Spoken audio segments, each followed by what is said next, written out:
My dear students, जय श्री कृष्णा, राधे राधे सभी को। तो आज हम पढ़ेंगे पांचवा चैप्टर। पांचवा चैप्टर क्या है हमारा? समांतर श्रेणियां। समांतर श्रेणियां क्या होती हैं? तो चलिए जानते हैं डिटेल से समांतर श्रेणियों के बारे में। समांतर श्रेणियां, सबसे पहले मैं आपको परिभाषा बता देती हूँ समांतर श्रेणी की। समांतर श्रेणी को एपी भी कहते हैं, ठीक है। समांतर श्रेणी क्या होती है? सबसे पहले इसकी परिभाषा लिख देती हूँ मैं। एक समांतर श्रेणी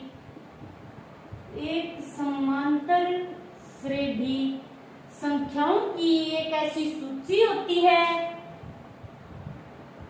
संख्याओं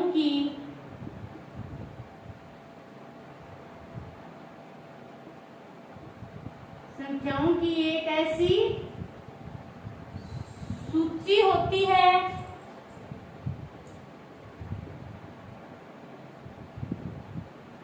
जिसके प्रत्येक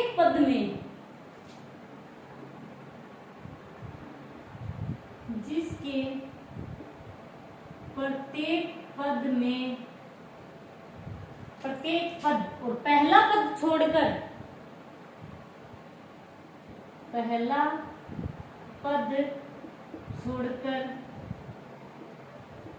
ठीक है, प्रत्येक पद में एक निश्चित संख्या जोड़ने पर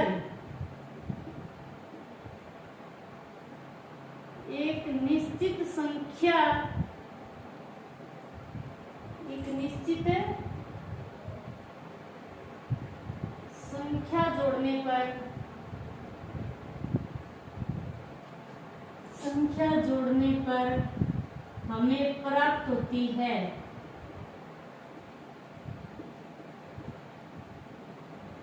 अब देखिए ध्यान से, समांतर श्रेणी को एपी भी कहते हैं। और समांतर श्रेणी की परिभाषा क्या है? एक समांतर श्रेणी संख्याओं की एक ऐसी सूची होती है जिसके प्रत्येक पद में पहला पद छोड़ देते हैं, उसके बाद जितने भी पद है प्रत्येक पद में एक निश्चित संख्या जोड़ने पर हमें प्राप्त होती है। जैसे A1, A2, A3, A4, ये इस प्रकार चलती रहेगी और फिर इसका लास्ट पद होगा N। ये एक समांतर श्रेणी है। हम ले लेते हैं कोई समांतर श्रेणी, तो मैंने ले लिया पहला 2, ठीक है। पहला पद क्या होगा? समांतर श्रेणी क्या होती है? जिसके प्रत्येक पद पहला पद छोड़कर, ये पहला पद है, इसको हमने छोड़ दिया, ठीक है। इसके बाद दूसरा पद क्या होगा? एक निश्चित संख्या जोड़ने पर, एक निश्चित संख्या जोड़ेंगे हम, उसके बाद हमें अगले पद मिलते जाएंगे, ठीक है। एक निश्चित संख्या हम क्या जोड़े? इसमें 2 में मैं 2 जोड़ देती हूँ, ठीक है। तो इसका अगला पद क्या आ जाएगा? 4। और फिर इसमें क्या जोड़ेंगे? फिर 2 जोड़ेंगे तो इसके अगला पद आ जाएगा 6। और फिर हम क्या जोड़ेंगे? 2 जोड़ेंगे तो इसके अगला पद आ जाएगा 8। इस प्रकार ये पद चलते रहेंगे। तो ये समांतर श्रेणी हो गई। एक समांतर श्रेणी संख्याओं की एक ऐसी सूची होती है जिसके प्रत्येक पद में, ठीक है। अब हमने क्या किया? इसके सभी पदों में 2-2 जोड़ा है हमने, एक निश्चित संख्या जोड़ने पर हमें प्राप्त होती है। हमने क्या जोड़ा? यहाँ पर 2, एक निश्चित संख्या जोड़ी है। समांतर श्रेणी, एक बात आप ध्यान में रखना कि समांतर श्रेणी यानी समान अंतर, यदि समांतर श्रेणी क्या होगी? यदि इन संख्याओं के बीच का अंतर है जो वो समान होगा तो समांतर श्रेणी होगी, अन्यथा नहीं होगी। नोट लगा के एक बात लिख लेना आप, समांतर श्रेणी वही होगी जिसमें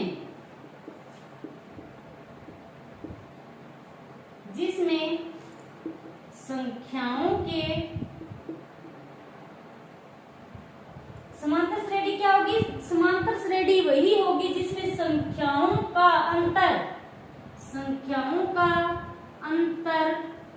समान होगा, अन्यथा वह समान समांतर श्रेणी नहीं होगी। ये बात आप ध्यान में रखना। यानी ये जो अंतर है, 4 में से 2 गए कितने बचे? 2। और यहाँ फिर 6 में से 4 गए कितने बचे? 2। और 8 में से 6 गए कितने बचे? 2। क्या ये जो अंतर है ना संख्याओं के बीच का, ये क्या होना चाहिए? समान होना चाहिए। यदि ये अंतर समान नहीं होगा तो समांतर श्रेणी नहीं होगी। जैसे मैं आपको बता देती हूँ, यहाँ पर 3 है, ठीक है, और यहाँ मैंने लिख दिया 6, और यहाँ पर लिख दिया मैंने 7, और यहाँ आ गया हमारा 11। ठीक है, ये श्रेणी बनाई है हमने। ये क्या है? एक एपी, ये श्रेणी है एक। अब इन दोनों के बीच का अंतर कितना है? 6 में से 3 गए 3, और 7 में से 6 गया 1, और अब 11 में से 7 गए 4। ये क्या है? इन दोनों के बीच का अंतर 3 है, और इनके बीच का 1 है, और इनके बीच का 4 है। तो ऐसी श्रेणी क्या होती है? ऐसी समांतर श्रेणी नहीं होती है, क्योंकि इनकी संख्याओं के जो बीच का अंतर है वो समान नहीं है। ये बात आपको ध्यान में रखनी है। यानी ये अंतर जो है ये समान होना चाहिए।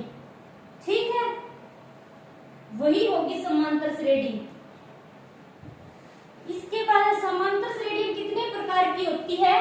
समांतर श्रेणी 2 प्रकार की होती है। ठीक है, समांतर श्रेणी के प्रकार, समांतर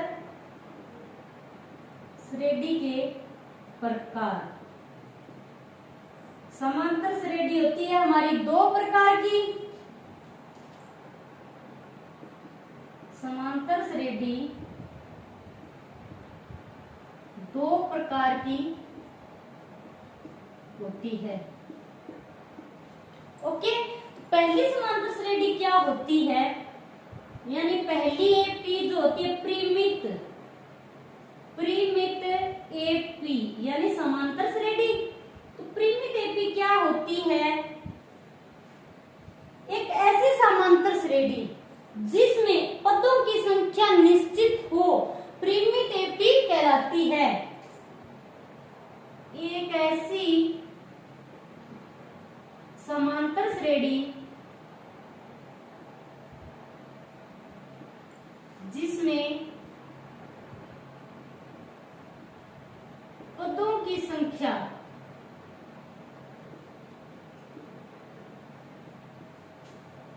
कुल पदों की संख्या या पदों की संख्या निश्चित हो, तो क्या हो गया है? परिमित एपी कहलाती है।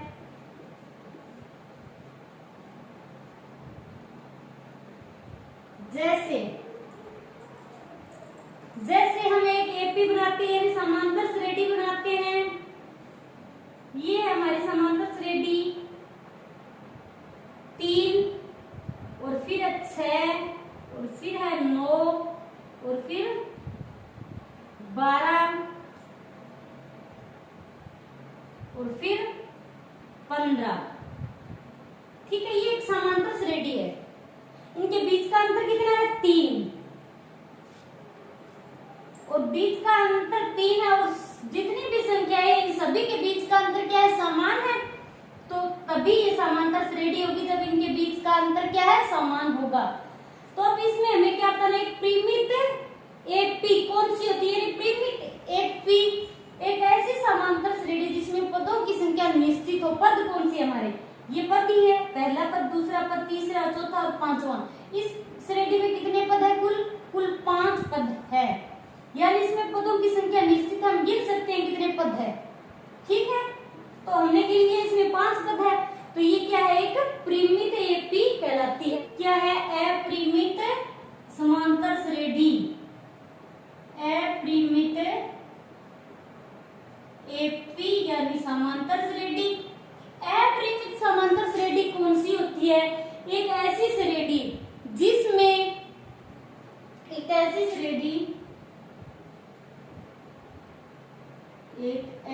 श्रेणी जिसमें पदों की संख्या क्या है? जिसमें पदों की संख्या अनंत होती है। अनंत होती है। अपरिमित समांतर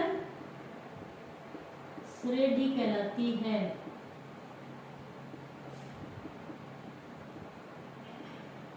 क्लियर? एक ऐसी श्रेणी जिसमें पदों की संख्या अनंत होती है परिमित समांतर श्रेणी कहलाती है। पहली श्रेणी क्या थी? परिमित, जिसमें पदों की संख्या क्या थी? निश्चित थी पदों की संख्या, हम गिन सकते थे। और ये क्या है? अनगिनत है। अपरिमित समांतर श्रेणी में हम पदों की संख्याओं को गिन नहीं सकते हैं। जैसे ये कोई समांतर श्रेणी हो गई, 3, 6 और 9, 12 और 15, ये क्या डॉट डॉट डॉट चलती रहेगी। यानी जिसका अनुआ पद an वहां पद नहीं होता है, जिसका अंतिम पद को क्या कहते हैं? an, यानी इसका अंतिम पद नहीं होता है, ये अनगिनत होती है, अनंत तक चलती है, इसमें पदों की संख्या को हम नहीं गिन सकते हैं, तो ऐसी होती है हमारी अपरिमित एपी। ठीक है? अब क्या है, इसके बाद हम पढ़ेंगे एपी के महत्वपूर्ण बिंदु। ठीक है? एपी के महत्वपूर्ण बिंदु। सबसे पहले मैं आपको बताती हूं कि एपी का प्रथम पद क्या होता है। जैसे ये कोई एपी है और ये इसका प्रथम पद है।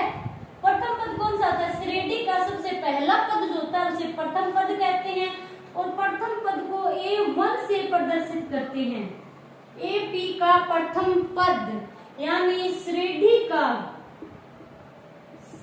का जो सबसे पहला पद होता है, श्रेणी का जो सबसे पहला पद होता है उसे प्रथम पद कहते हैं।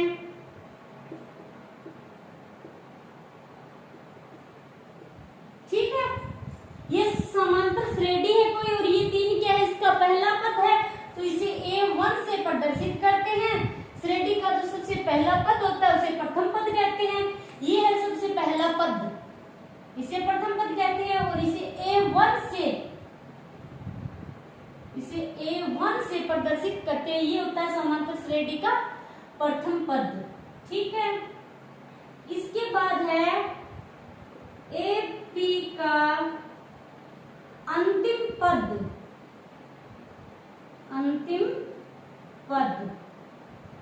और इससे अंतिम पद को an से प्रदर्शित करते हैं। तो समांतर श्रेणी का अंतिम पद क्या होता है? मैं एक यहाँ पर श्रेणी लिख देती हूँ। 2, 4, 6, 8, 10, 12, ये एक एपी बनाई है हमने। ठीक है? तो इसका ये जो प्रथम पद है A1, इसको हम क्या कहते हैं? पहला पद। और अब यहाँ पर क्या? एपी का अंतिम पद। एपी का अंतिम पद ये होगा, जो लास्ट वाला पद होता है, ये क्या होगा? एपी का अंतिम पद, और इसे an से प्रदर्शित करते हैं। तो श्रेणी का जो लास्ट अंतिम पद, श्रेणी का जो आखिरी पद होता है,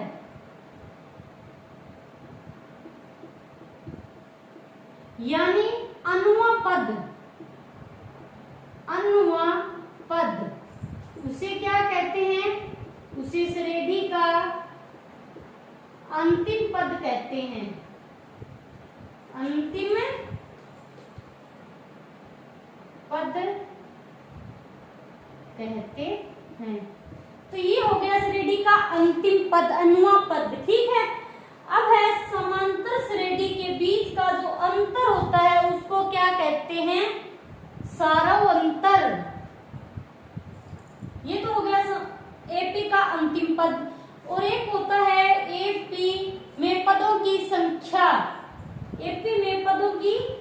संख्या, एपी में पदों की संख्या और पदों की संख्या को n से प्रदर्शित करते हैं। एपी में पदों की संख्या, एपी में पदों की संख्या क्या होती है, यहां लिख लेते हैं हम एपी। ये एपी है हमारी कोई 2, 4, 6, 8, 10। ठीक है, ये एक समांतर श्रेणी है। सबसे पहले मैंने आपको बताया A1 श्रेणी का जो सबसे पहला पद होता है उसे प्रथम पद कहते हैं। ये जो पहला पद है, ठीक है, इसको प्रथम पद है ना, इसको पहला पद कहते हैं और इसे A1 से प्रदर्शित करते हैं। ये होता है A1, एपी का प्रथम पद। अब एपी का अंतिम पद, एपी का अंतिम पद कौन सा होगा, ये होगा एपी का अंतिम पद और इसे एन से प्रदर्शित करते हैं, यानी nवां पद। ठीक है, इसके बाद है एपी में पदों की संख्या। एपी में पदों की संख्या, ये हमारी एक क्या है, समांतर श्रेणी है। इसमें पदों की संख्या यानी कितने पद हैं ये हमें बताना है। तो इसमें कितने पद है, 1, 2, 3, 4, 5, कुल कितने पद है इस एपी में, 5 पद हैं। और एपी के पदों की संख्या को किससे प्रदर्शित करते हैं, n से। तो n बराबर क्या हो जाएगा यहाँ पर 5। ये हो गई पदों की संख्या। ठीक है, एपी में पदों की संख्या यानी एक श्रेणी में कुल पदों की जो संख्या होती है उसे क्या कहते हैं, उससे पदों की संख्या कहते हैं। कुल कितनी होती है, ठीक है, कुल कितनी पद होते हैं उसे कहते हैं समांतर श्रेणी में पदों की संख्या।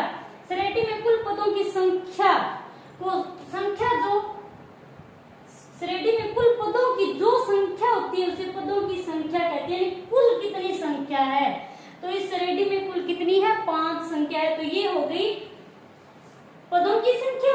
इसके बाद हम लिखते हैं यानी सारों अंतर। एपी में सारों अंतर,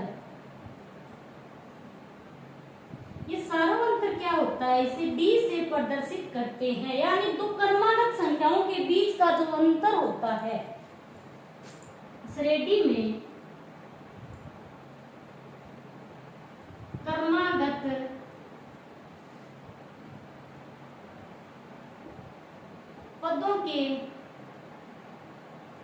पदों के बीच जो अंतर होता है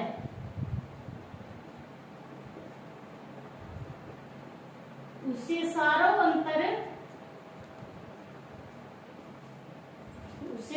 अंतर कहते हैं।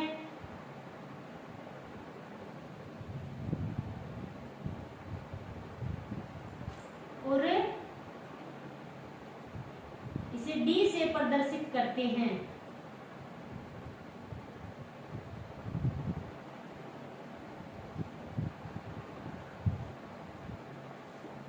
क्लियर, एपी में सारों अंतर यानी श्रेणी में क्रमागत पदों के बीच जो अंतर होता है उसे सारों अंतर कहते हैं।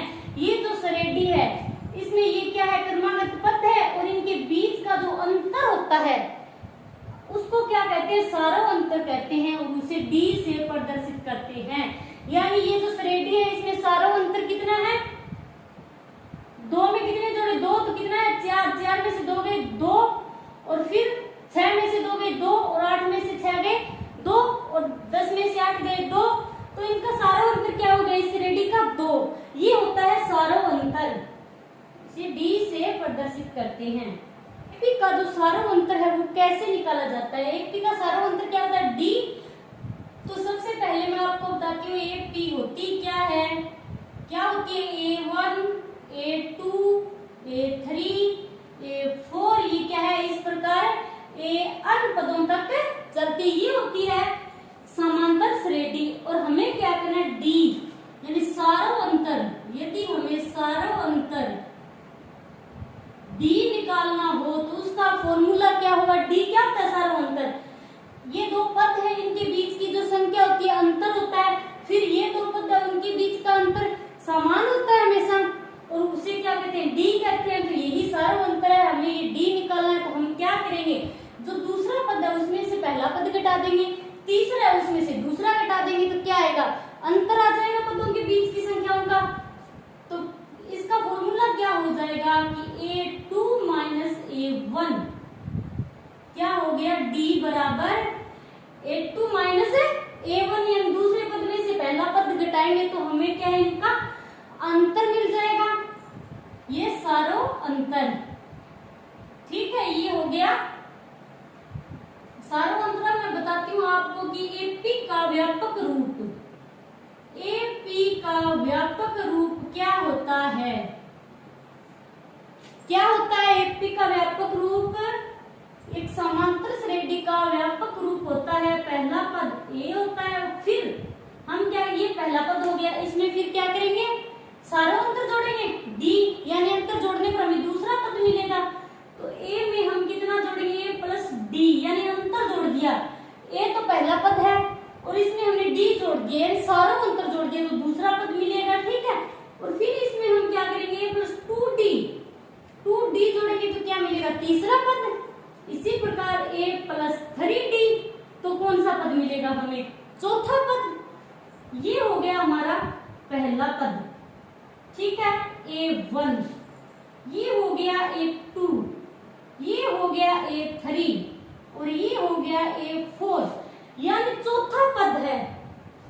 चौथे पद में हमें ये श्रेणी क्या मिल रही है, प्लस 3d, यानी चौथे पद से कम मिल रही है, तो इसका अनुआ पद क्या होगा, अनुआ पद, ये चौथा पद अब हम A निकालेंगे, तो इसका अनुआ पद क्या होगा, तो इसका अनुआ पद होगा, यानी A, हमने यहाँ पर क्या जोड़ा, A प्लस 3d, पहला पद हमारा A है। ठीक है, दूसरे पद में A में हमने एक D जोड़ा तो क्या बना, A प्लस D, फिर A प्लस 2d, और ये तीसरा पद है, इसमें क्या A प्लस 2d, यानी तीसरे पद से कम है, तो इसी प्रकार ये अनुआ पद है, इसमें क्या होगी, n से कम होगी, तो A plus n minus A come D, ये हो गया अनुआ पद, A plus n minus 1d, ये अनुआ पद है। और अनुमेय पद का फॉर्मूला क्या होता है, यही होगा an बराबर अनुआ पद, यदि हमें ज्ञात करना हो तो उसके लिए फॉर्मूला क्या होगा, यही होगा, अन में से ये क्या होगा, कम होगा, अनुआ पद है, इसमें से ये कम कर देंगे हम, तो क्या होगा, A plus n minus 1d, ये होगा इसका सारा अंतर। तो ये क्या है, एपी का अनुआ पद, यानी एपी का अनुआ पद, ये होता है इसका फॉर्मूला। और यहाँ पर क्या है, an क्या होगा, an होगा अंतिम पद या अनुआ पद, अनुआ पद या अंतिम पद। यहाँ पर an तो हो गया अंतिम पद और a क्या हो गया, पहला पद। ठीक है, अन क्या है, हमने अभी पढ़ा है, अन क्या है, अन होता है समांतर श्रेणी में पदों की संख्या। एपी में पदों की संख्या, पदों की संख्या क्या होती है, n होती है। इसके बाद हमारा d, d क्या होता है, d होता है सारो अंतर, यानी क्रमागत पदों के बीच का जो अंतर होता है, यानी सारो अंतर, d को हम कहते हैं सारो अंतर। ये है अनुमेय पद का फॉर्मूला। और यहाँ पर ये क्या है, अनुआ पद है, a है पहला पद और n है एपी में पदों की संख्या और d है यहाँ पर सारो अंतर। अब विद्यार्थियों, यदि हमें एक समांतर श्रेणी बनानी हो तो हम कैसे बनाएंगे, हमें सबसे अधिक आवश्यकता किसकी होती है समांतर श्रेणी में बनाने के लिए।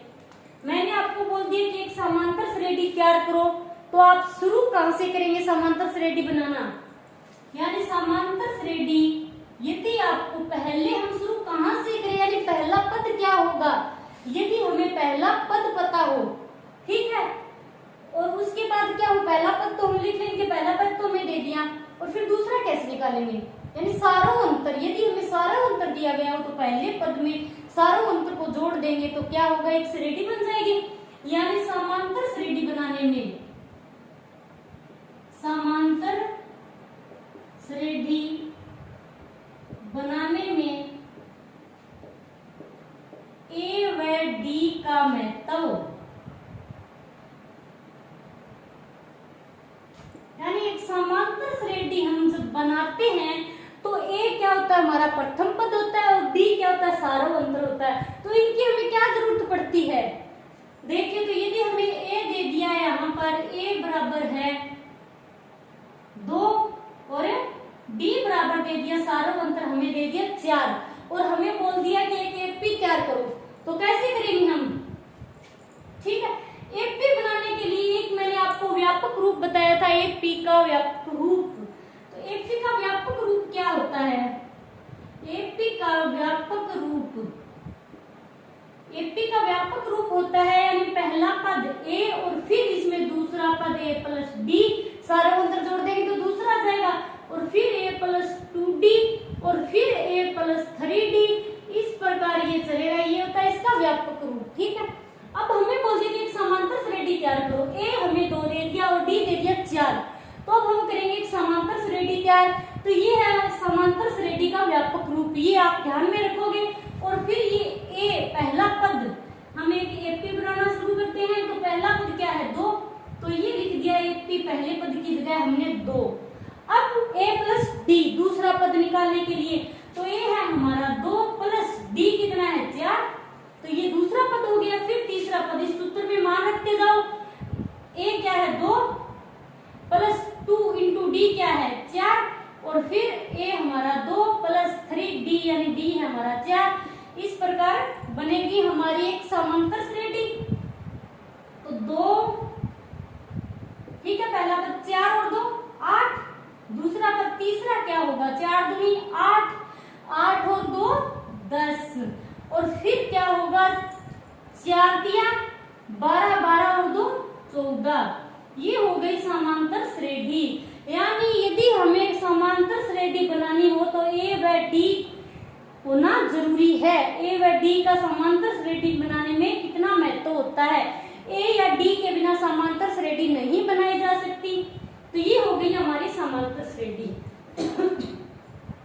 और अब यदि हमें बोल दिया जाए ये समांतर श्रेणी है, ठीक है, अब हमें कह दिया जाए कि समांतर श्रेणी से आप ए व डी ज्ञात करो, ठीक है। इस समांतर श्रेणी से, इस एपी से हमें क्या करना है, ए व डी का मान निकालना है, ठीक है। ए क्या होता है, ए तो सीधी सी बात है भाई हमारा प्रथम पद होता है, ए बराबर तो हमने 2 लिख दिया। अब डी कैसे ज्ञात करेंगे, तो डी ज्ञात करने का मैंने आपको एक फॉर्मूला बताया था। यदि हमें डी ज्ञात करना हो, इन पदों के बीच का अंतर ज्ञात करना हो, तो हम क्या करेंगे, अगले पद में से पहला पद घटा देंगे, यानी डी ज्ञात करना हो तो ये दूसरा पद है a2, ये क्या होता है हमारा a1, और ये होता है a2, और ये होता है a3, और ये होता है a4।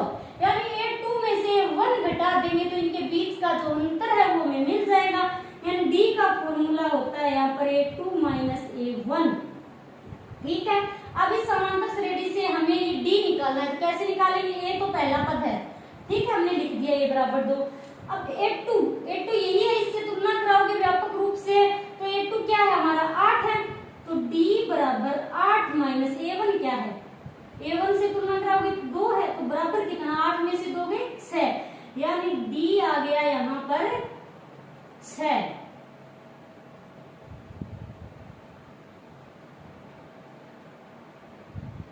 ठीक है,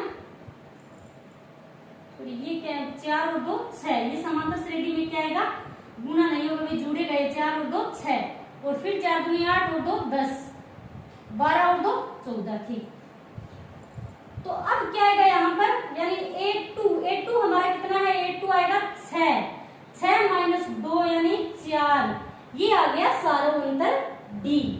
इस प्रकार हम a व d निकाल सकते हैं।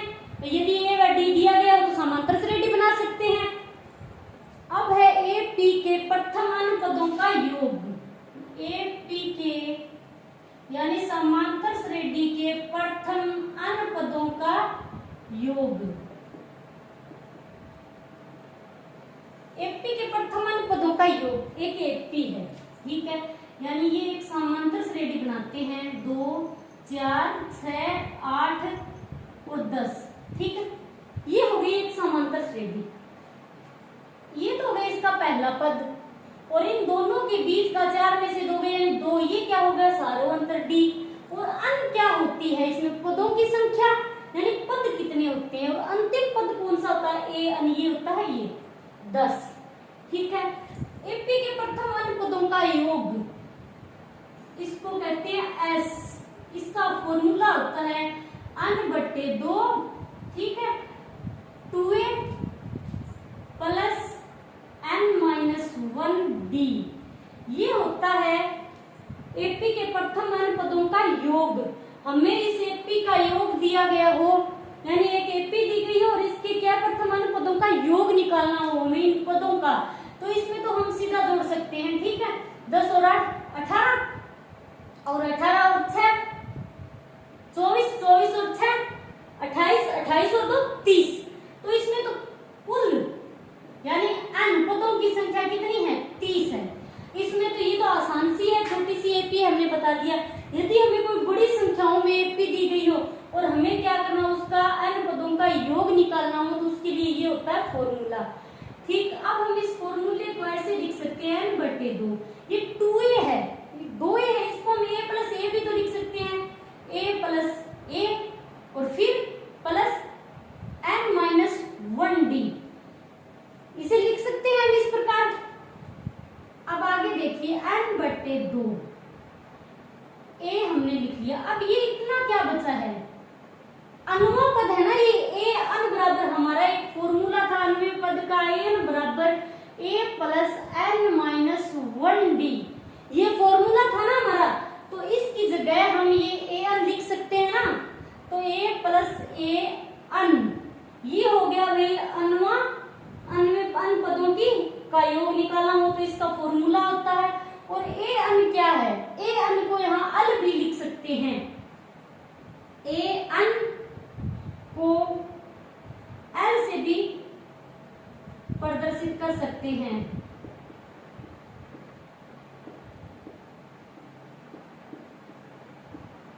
ठीक है, ये आपको ध्यान में रखना है, एन यानी अनुमा पद। अब क्या है इस एपी में ये जो मान दिए गए यानी n, s बराबर n कितना है यहाँ पर। अब हम इसे सोल्व करके देखते हैं क्या हमारा आंसर सही आ रहा है। तो देखिए कैसे, s बराबर n, सबसे पहले हम मान लिख लेते हैं, a क्या है हमारा 2 है, ठीक है। d सारा अंतर क्या है, d का फॉर्मूला क्या होता है, a2 माइनस a1, a2 है 4 और a1 है 2, 4 में से 2 गए 2, यानी सारा अंतर है हमारा 2। उसके बाद हमें क्या करना, n पदों की संख्या, n क्या होती है पदों की संख्या, तो पद कितने 1 2 3 4 5, तो पदों की संख्या हो गई यहाँ पर है 5। अब an यानी अंतिम पद क्या है 10। अब हम सूत्र में मान रख देते हैं, तो n/2, n की जगह कितना आएगा, n कितना है 5/2, फिर 2 इंटू a कितना है 2 प्लस n है फिर 5 माइनस 1 और d कितना है 2। ठीक है, अब हम इसे सोल्व करते हैं, तो 5/2, 2 इंटू 2 कितना हो गया 4 प्लस 5 में से 1 गया 4 और 4 को 2 से गुना करें तो कितना हो गया 8। s बराबर 5/2 इंटू 8 और 4 12। अब 2 से 12 को 2 से 12, यानी s बराबर 6/30। ये क्या आ गई, पदों की योग आ गया, n पदों का योग जो हमने निकाला था, और अब हमने फॉर्मूले से निकाल दिया। तो ये है n पदों का योग निकालने का फॉर्मूला। यदि ए बी सी एपी में 3 पद दिए गए हैं, ठीक है, एपी में 3 पद हो,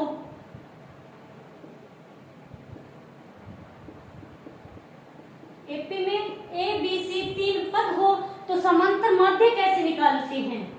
तो समांतर माध्य, ठीक है, तो यहां हम लिखेंगे समांतर माध्य, समांतर माध्य बराबर, यानी बी हमें निकालना हो, समांतर माध्य कैसे निकालते हैं? तो हम पहले पद और तीसरे पद को जोड़ देंगे और 2 का भी भाग दे देंगे, तो ये हो जाएगा समांतर माध्य।